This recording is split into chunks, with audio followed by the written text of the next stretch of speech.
Hey, welcome to the Cam and Otis Show. This week it's beer 30, and it's Cheers. Hispanic Heritage Month, and therefore I am drinking a Modelo, one of my Well, there you favorite, go. one of my favorite Mexican beers. Uh, it's good cold, it's good in the can, and it's good cold. So, Yes, sir. Well, I'm right there with you. I got a local one here from Tucson, Barrio Rojo. So that's a good one. Nice Scottish ale. So we're getting our heritage in there too, but very, very good beer down here from Tucson. a Scottish ale with a Mexican name. Yes, Gotta love sir. that. Only in Tucson.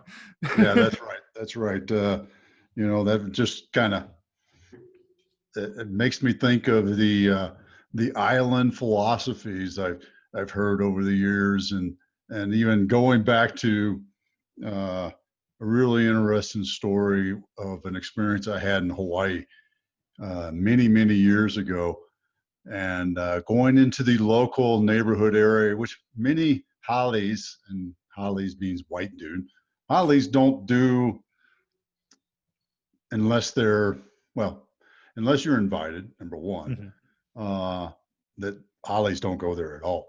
And I got invited and got to see some really cool traditional tattooing, and really brought out some interesting concepts of the whole island philosophy and the heritage and the beliefs and things like that. That I remember there was a young lady getting a tattoo on her leg by the equivalent of the chief, the neighborhood elder is what Mhm. who he was, and using a shark tooth and a bamboo stick.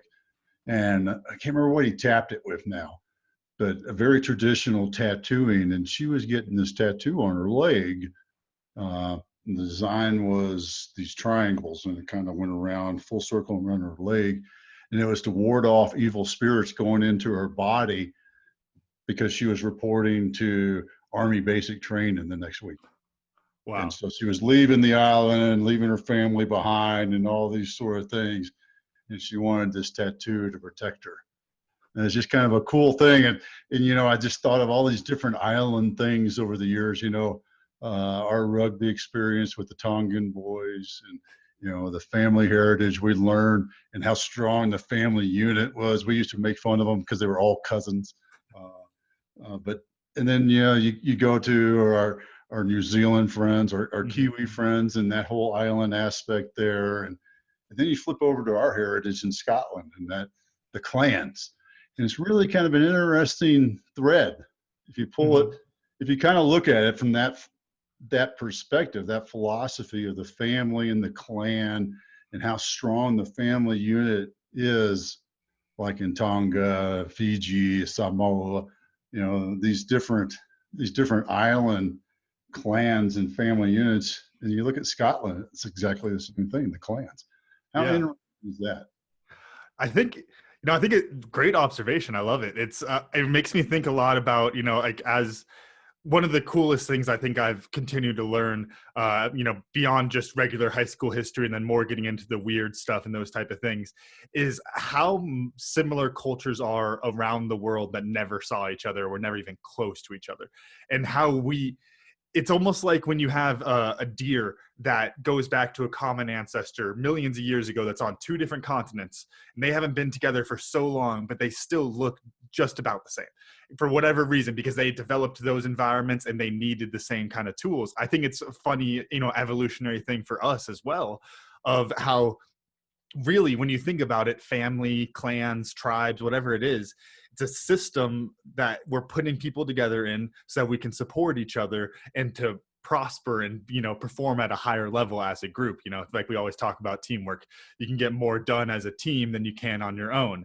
And we figured that out, and eventually, slowly and surely put away more and more differences, and the families got bigger and bigger.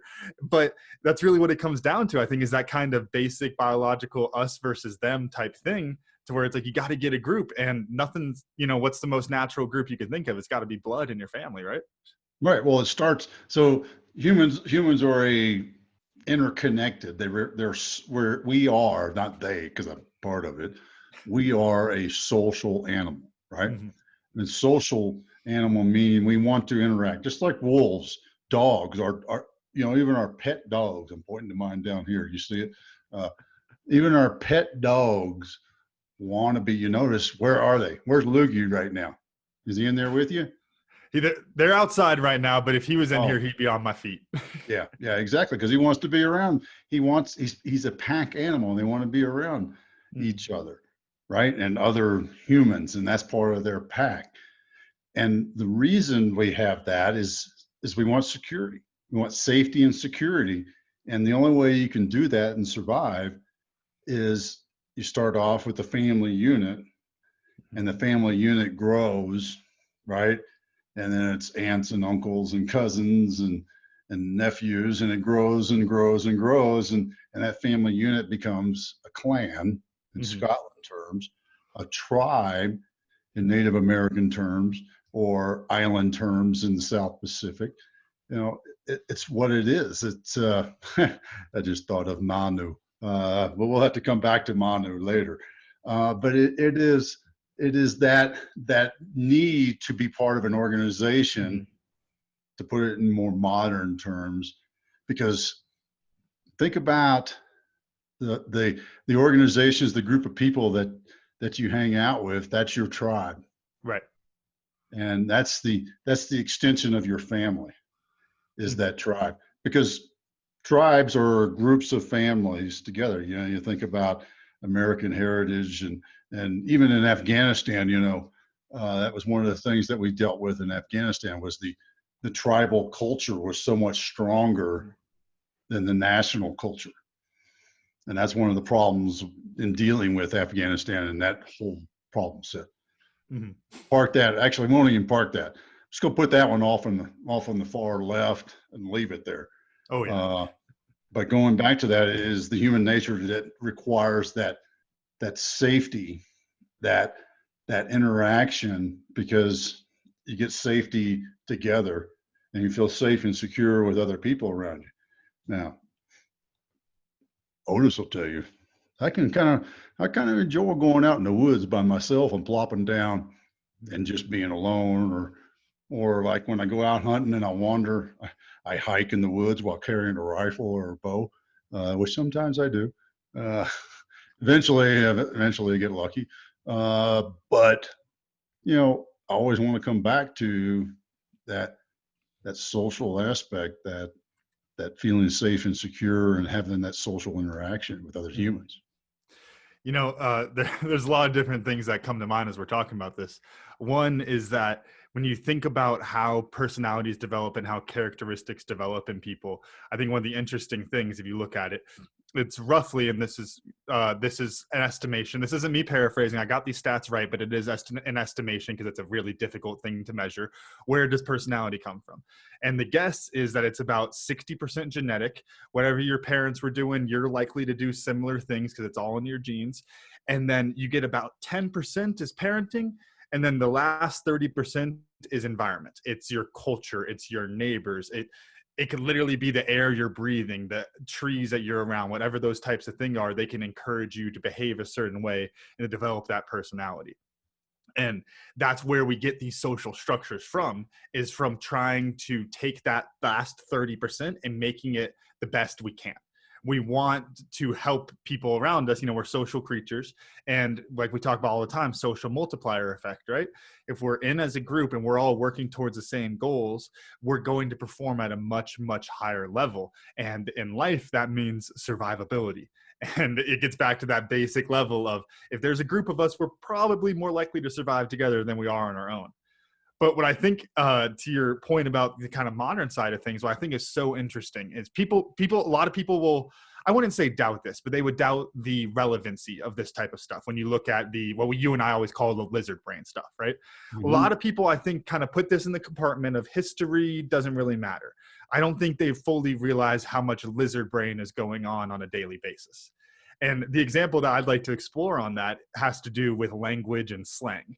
And I think it's the funniest thing. And I'll use you as as our first example on this, because we'll talk about you and your hunting buddies, because you're a group of friends that are hunting, almost all vets, if not all vets and special forces, right? Yep. And you're fans of hunting, of course, and you're spending all this time together.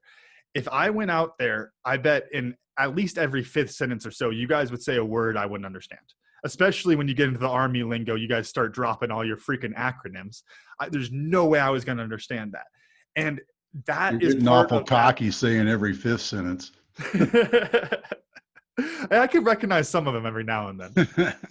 Only because you've been around it your entire life. Exactly. Well, and that kind of brings me to the point is that I'm adjacent to that kind of community that you've developed. And so I have bits and pieces of your language that you're using. But each one of these communities, each one of these groups, no matter how small it is, you wind up developing languages. When you have a friend that you're hanging out with all of the time, you guys start talking like each other. It's because there's this lizard brain part of you that says, we're a team, we're cooler than everybody else, we have the best survivability, whatever it is. And so we get together and we want to feel like a group like that. So we start saying words that our friends say, so that it's only us two that say it. That's why little kids make up languages and stuff, because they're trying to be cool. They want to have their own thing. It's a natural process that we have as social creatures. Well, the big fancy word is assimilation, right? And when we assimilate, we become more similar. And really the principle of assimilation leads to one of my favorite terms, which is flow of the group, which means I anticipate what you do before you do it, and vice versa. And that's flow. Flow is what the ideal situation is for any team, organization, tribe, whatever you want to put on it. That group of people, if that group of people has a common purpose, how do I create flow in that group of people? And that's part of the reason that you have this natural ability, this natural occurrence of assimilation. And kind of going back to the whole tribe thing, and Maslow, what was his first name? Abraham, I think it's Abraham Maslow, the psychologist. Sounds right. Did this study of the hierarchy of needs, and it's starts off with the very the basic stuff, the psychological needs, the food, water, warmth, and rest, right? And the only way you get the best way to get those things is with a group of people, right? Now, in our society, we've kind of grown out of that, right? And it's not quite as necessary because we can go, I got a truck, I can drive down to the grocery store, I can get food, and I can get water. Right. And I own a house, so I can have rest and warmth. Okay, got that covered. The next one going up is safety and security. So if I don't feel safe and secure in my own home, because I've got alarms and locking the doors and things like that, I lose that hierarchy of need, and I go back to stress and lack of fulfillment. And that's part of that whole tribe thing. So how do I get that? Well, I know my neighbors, left, right, front, and rear, and we all watch out for each other. So what is that? That's a tribe. Your neighborhood watch is a tribe. Oh, guess what, people? And then the next one is belongingness and love needs. So that the intimate relationships, the social aspect we're talking about, right? And intimate relationships isn't just your lover. It's your friends and the people around you and people you can share things with. So that sort of thing. And then your esteem needs is the next one. So going up, we're kind of, if you've ever seen it, it's the triangle, right? Right. So it starts off at the very base. And then the esteem needs is that prestige and feeling of accomplishment. Hey, I did something today. We talk about that, What are the wins that you can celebrate at the end of the day? This week's newsletter, I talked about that. At the end of every day, what are the wins? Pick out 3 wins, 3 things you did that you can celebrate success on today. And then finally, after you have all those things together, you get to focus on the self-actualization. And what that is achieving your full potential. It's that ability to create and do things that are outside. And if you think about it, in America, the first 3 pretty much taken care of when you're born. Right. That 4th one, esteem needs, a little bit you got to work on it, but it's there in our society if you look for it. Fairly easy to have. That is, the feeling of accomplishment and self-realization. But that self-actualization is that next level that really we as Americans, that's where we should all be, and all be thinking about things in that respect. What is our self-actualization?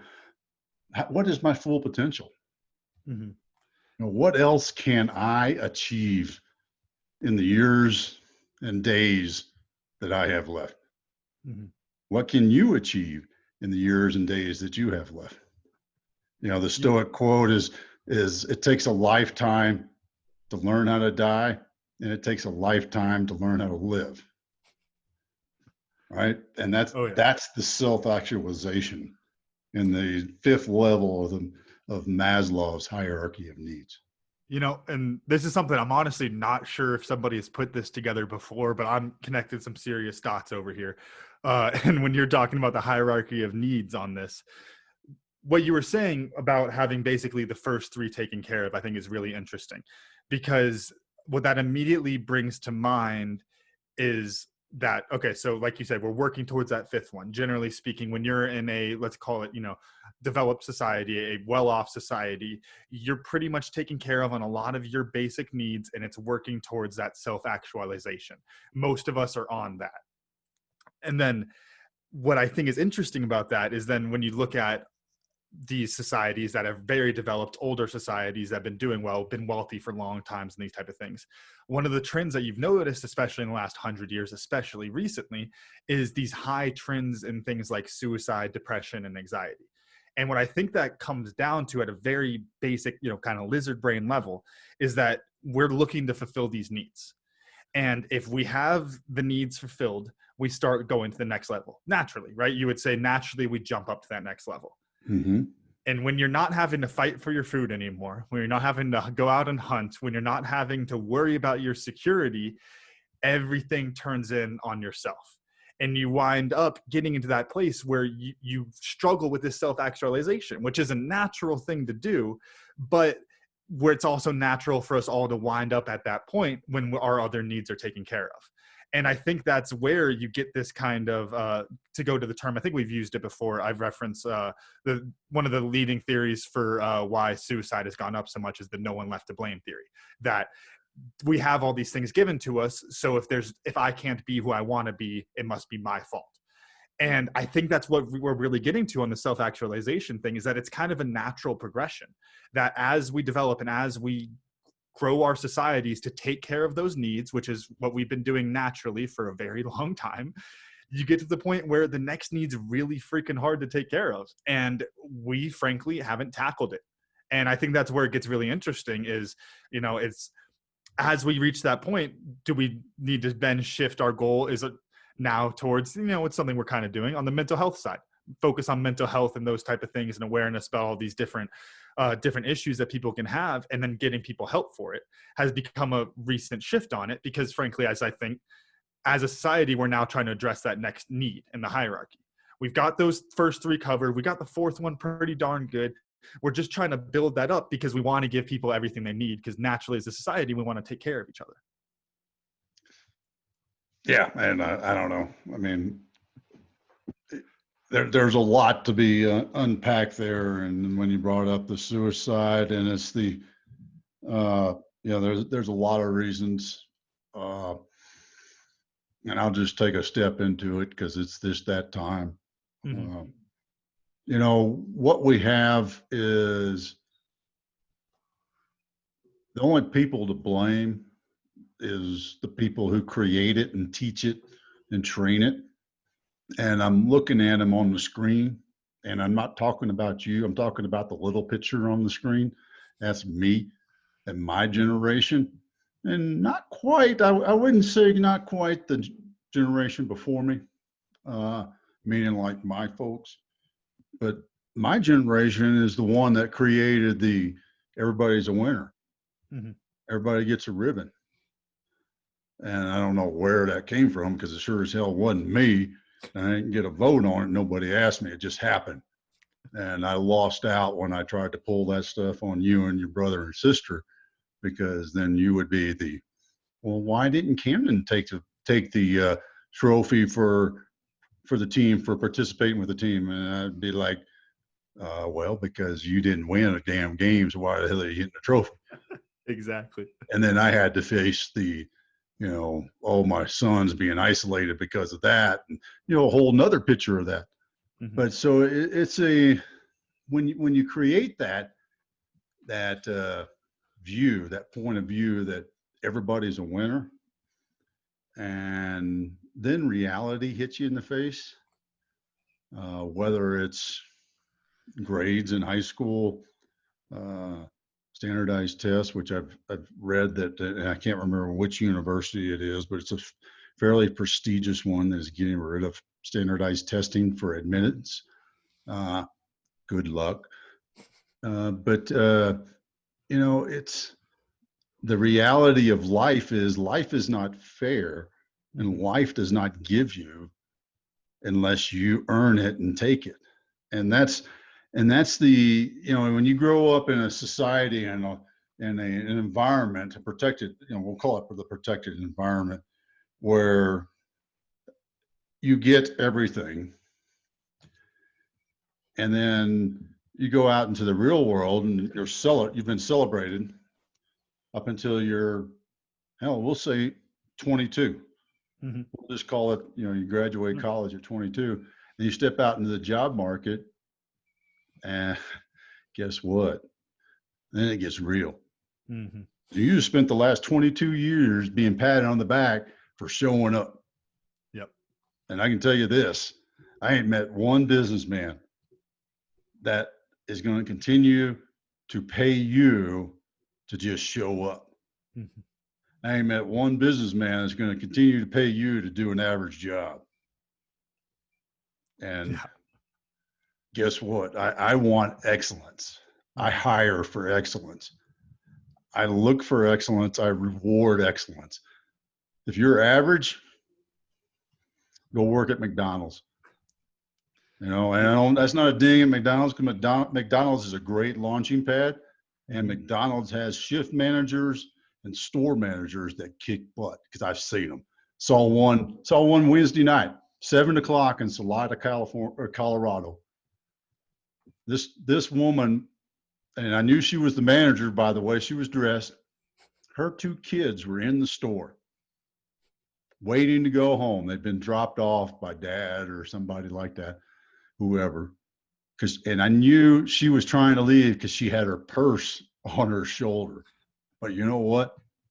She was exceeding the standard, because there was a crowd at McDonald's in Salida, Colorado, which is hard to believe, at 7:00 at night. Mm-hmm.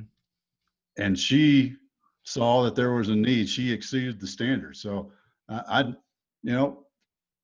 she wasn't just the nug, that couldn't get a job anywhere else. This was a woman that was doing the hard work and putting in the extra effort. Mm-hmm. And go ahead.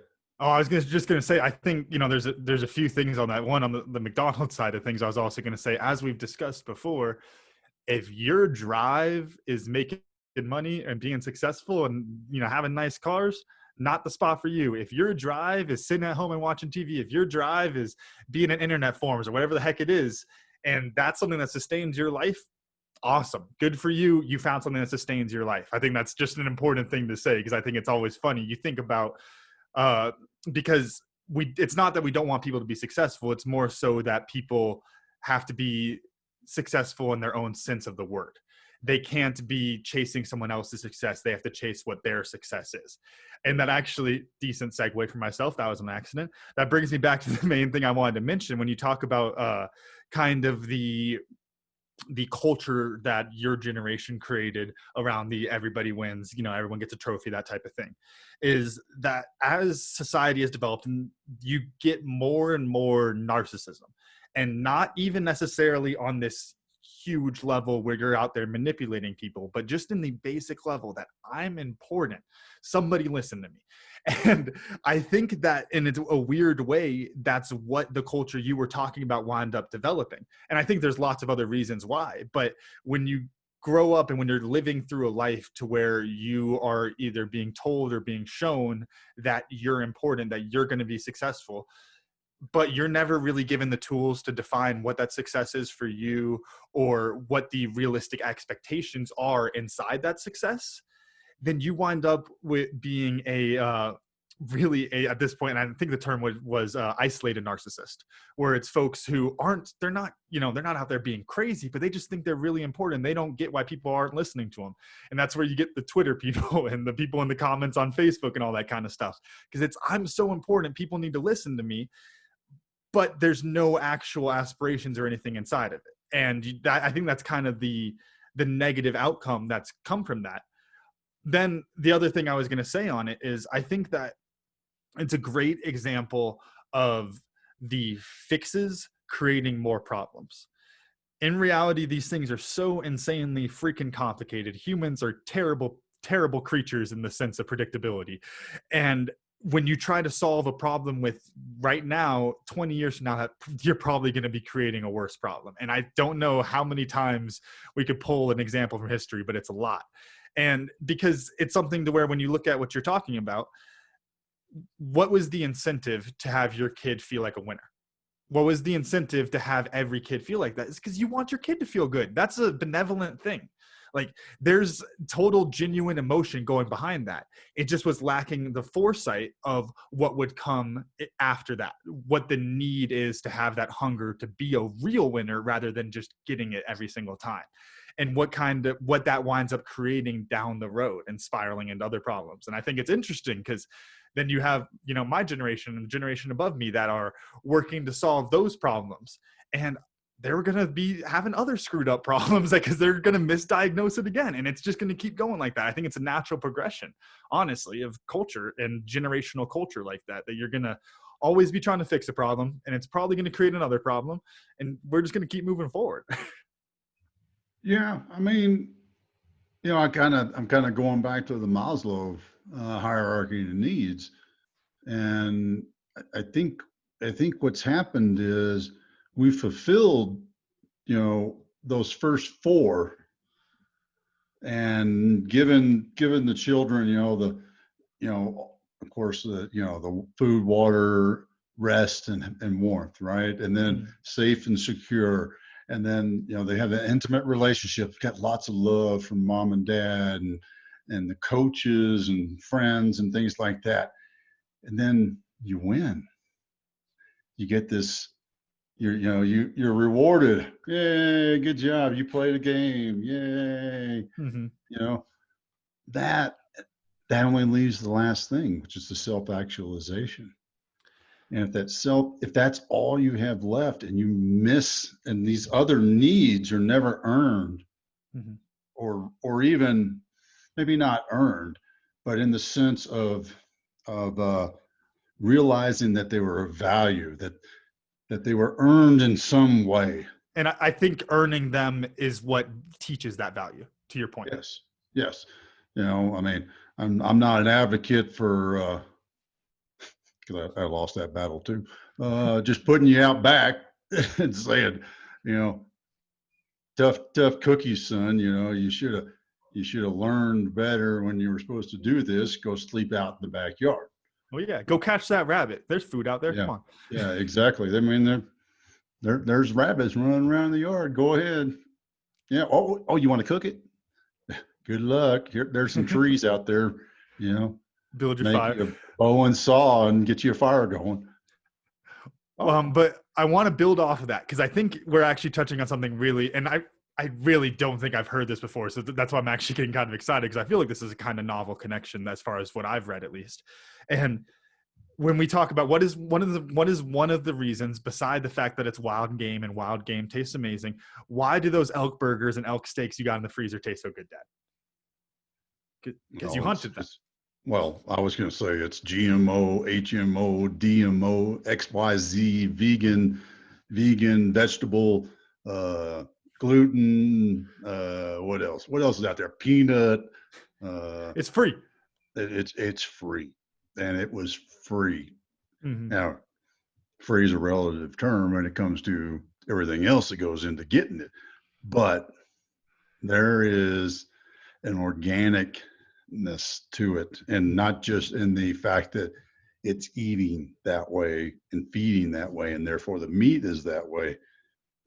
It's going back to what, you talk about the lizard brain. I'm going to talk about the ape brain. The next step up from the lizard is Mhm. our ape brain, and that ability to hunt and kill. And then, it's the same thing. Here's an analogy for those that ain't hunters. Build something. Go to Home Depot, Lowe's, Lumber 64, or whatever, and buy some lumber, buy some nails and screws, and build something. And then step back and look at it and see how that feels. Mhm. That's the same feeling you get with a hunt. Yep. When you kill that game and you bring that home and you process it and you put it in your freezer and you eat it, yeah, it tastes good. I mean, Joe Rogan talks about elk, how good elk taste all the time, right? Mhm. It does taste good. I can tell you that. You know that. But there's more to it than just the taste. Right. It's the reconnection with that ability to be that hunter gatherer again. Mhm. And I think there's a lot to be learned from that, whether you're, hunting an animal or growing a garden in your yard. It's the same thing. Mhm. Or building a project. It's in that same category of, look what I did. I created that. Yeah. Even you can even take that analogy to a business, as an entrepreneur, and look at this. Look what I created in this business, and be very proud Mhm. of that. It's a similar feeling, similar aspect in that satisfaction. The going back to you know going back again to Maslow and those hierarchy of needs, and where does that fit in? Mhm. Yes, the food, the very basic need, but it's also a little bit of self-actualization when you think about it. The last need, the fifth need of satisfaction of accomplishment. Yeah. No, you're setting me right up to reason I asked that question, which is the reason that it tastes so good is because you put the work in, because you worked on it. The same reason that shelter feels so nice. It's not just because you're inside and out of the cold or out of the heat. In my case, it's because you built the shelter and because you earned your shelter. And I think that's the interesting thing when you talk about satisfaction. Get lizard brain segment here real quick. That's your dopamine firing, right? That's Mhm. the I want to eat because it feels good, because there's dopamine going off in my brain to make sure I don't starve to death. Real basic level. It's birds and everything have that, right? That's the driving factor to take you up the pyramid, as far as I'm concerned. That you have this satisfaction, this dopamine rush, really, that we get from accomplishing things and from taking care of ourselves naturally. And that's how you move up that ladder. And I think when you have things handed to you, and no matter what kind of sense of the word we're talking about in that sense, when something is given to you and is no longer earned, you get that dopamine, but you don't put the work in on it, right? And it creates this weird off balance thing to where your behavior is not being adequately rewarded. And so, what I'm building to on that, and it's to your point there about how self actualization is connected to each one of those, I think that's because the self actualization is coming from that satisfaction of you accomplishing it. And if you really wanted to reach that peak point of self actualization, you would have to fight your ways through each one of those on your own, to where it's not being handed to you. It's you actually going through and accomplishing that and feeling that self-actualization, becoming what you could be because you literally went and did it. And I really think that kind of brings that full circle, that when we all have a need and we all want to, self, we all have that need for self-actualization, like we've been saying. And that when you have those other needs fulfilled for you without working for it, you don't have the base to try to get that top part of the pyramid. You have to have the whole pyramid to get up there. And when it's handed to you, you just don't get that same kind of feeling. It reminds me a bit, you kind of touched on business there for a second. One of the interesting, and we don't have to go down this rabbit hole too far, but one of the interesting arguments I've heard in favor of just basically free market, cutthroat capitalism, no safety net, all this kind of stuff. You'll meet people that are all about it, way more than you and I, and which is hard to believe because I love my free markets. But there's people that are really into it, and what they'll tell you is that the stress that you need to succeed, to feed your family, and to put food on the table and to keep roof over their head is what will drive you towards that self-actualization. It's one of those where, now, does that mean we need to let people starve out on the street? No, probably not. We could probably find a happy medium there. But there's a lot to be said for you having to go through and fight for that. I think that's really what the point comes down to. Well, it's when you mortgage your house to start your business, how much are you willing to work on that business to be successful in that business to keep your house from being foreclosed on? Mm-hmm. There's an incentive right there, right? Because that would take away your basic Maslow, that first level of need, and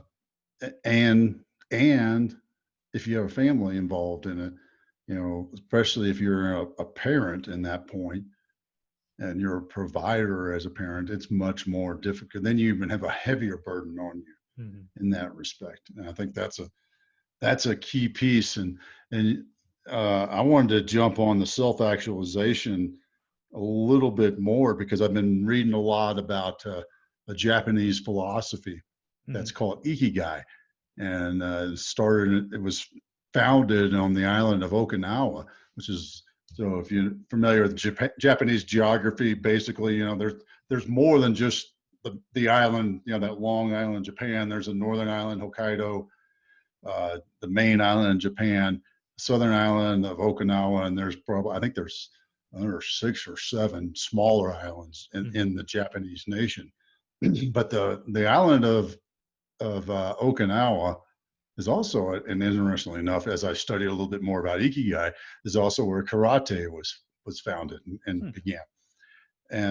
But going back to Ikigai is the method of achieving self-actualization. And what I find so fascinating about Ikigai, it's a 4-circle Venn diagram.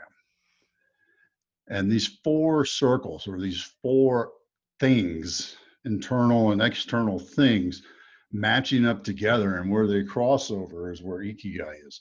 So these 4 circles are what you're good at, what you love to do, what the world needs, and what you can get paid for.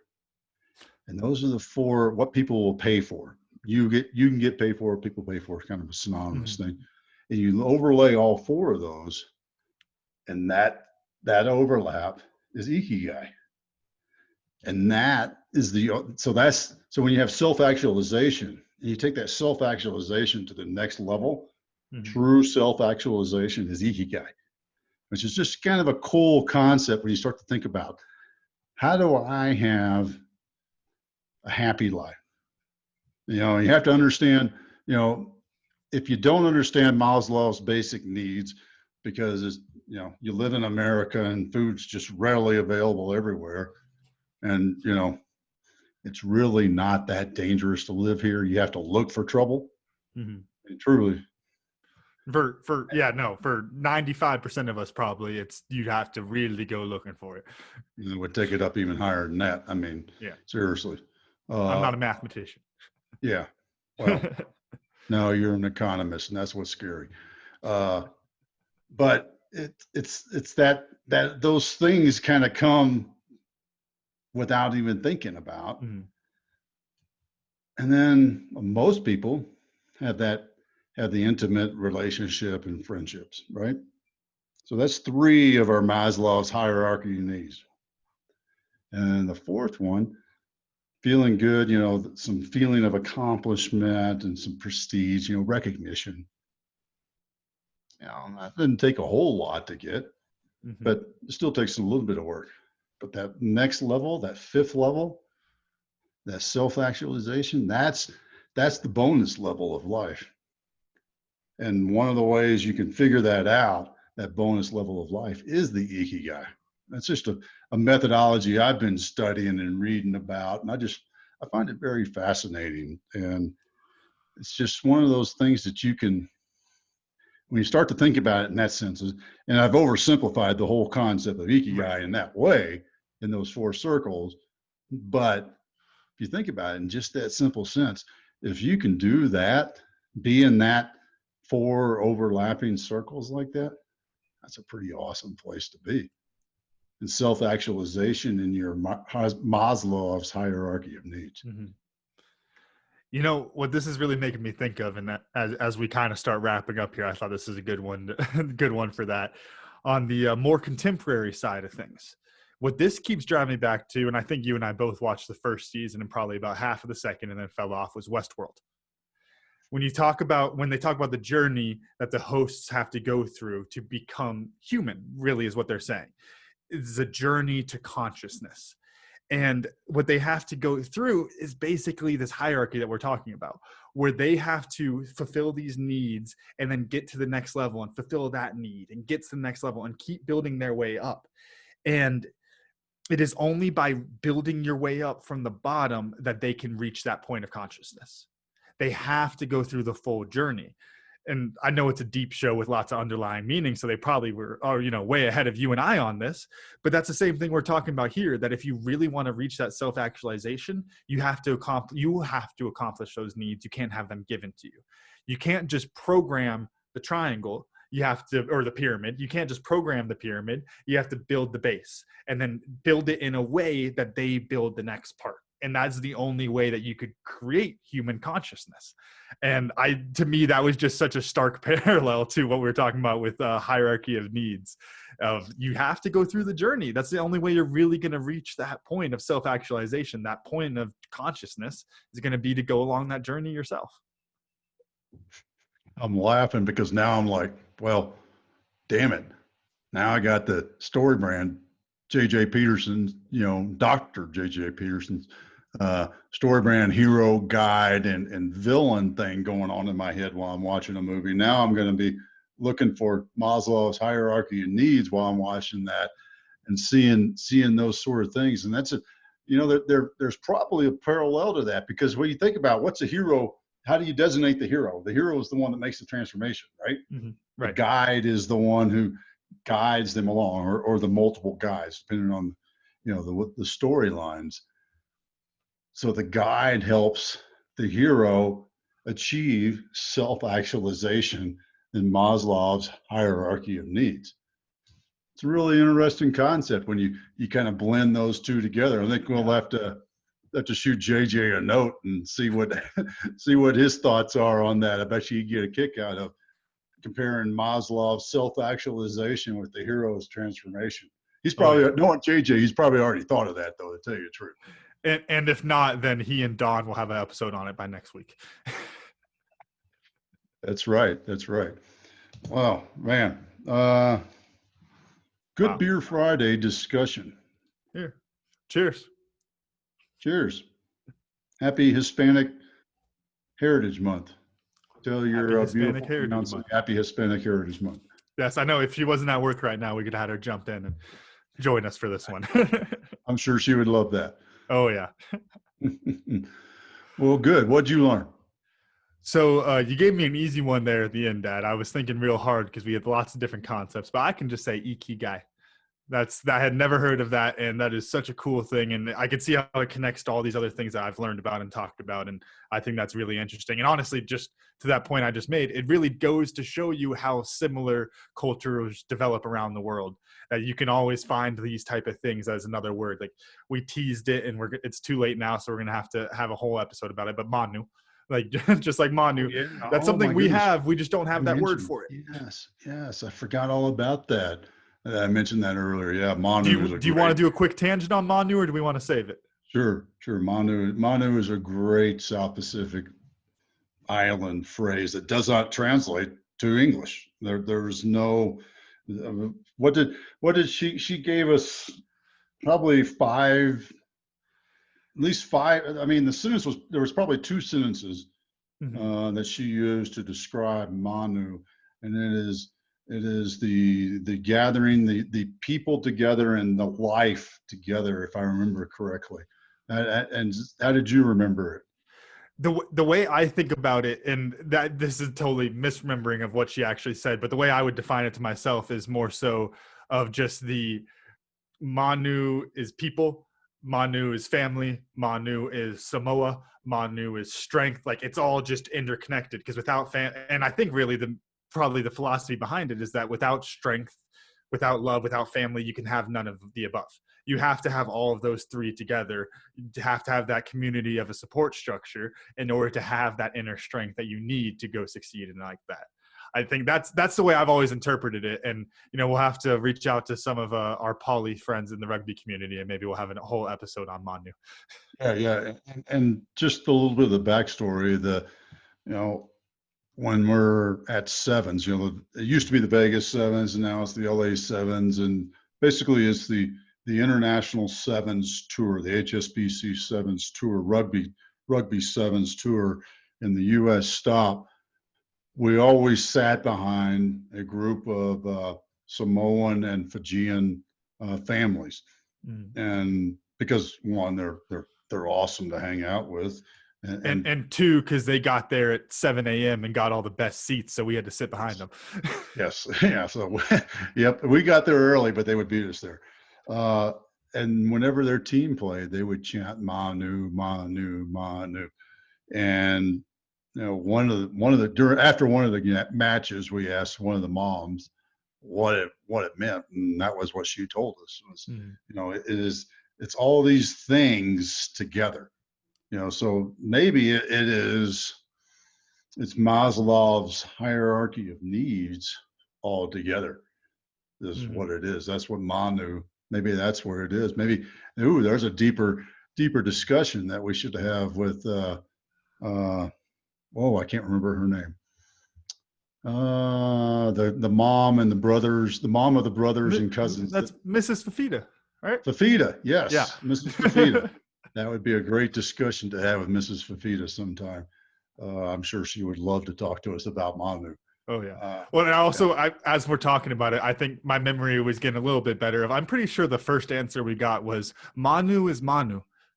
And yes, that was it. That's right. Yeah, that was exactly what she said, and she just looked at us like, "Why don't you know?" Exactly. It's Manu. Okay, well, it's like, hey, what is beer? It's beer. Okay. Beer. Oh, well, thank you. I'll come back later and ask again. Exactly. Yeah. Here, well, Dad, what did you learn today? I learned that my hunting is a fulfillment of my Maslow's hierarchy of needs. And I wouldn't go to the lizard brain. I had to upgrade it to the ape brain, but yeah, it is that reward of creating self-actualization and creating something. Well, apes are much better hunters than lizards, so I think we're all good on that. Yes, they are. All right, Camden, why don't you walk us out? All right. Thank you all again for listening to today's show, and special thanks to our sponsors, MASH, Military and Athletic Strength Hemp Oil, and Verbi Virtual Events. You can check out recent episodes of The Cam and Otis Show on Spotify, Apple Podcasts, wherever you get your podcasts, and check out a full archive at thecamandotisshow.buzzsprout.com. The Cam and Otis Show is on Facebook, Instagram, and Twitter. Thanks again, and we'll see y'all next week. All right. Y'all have a good one.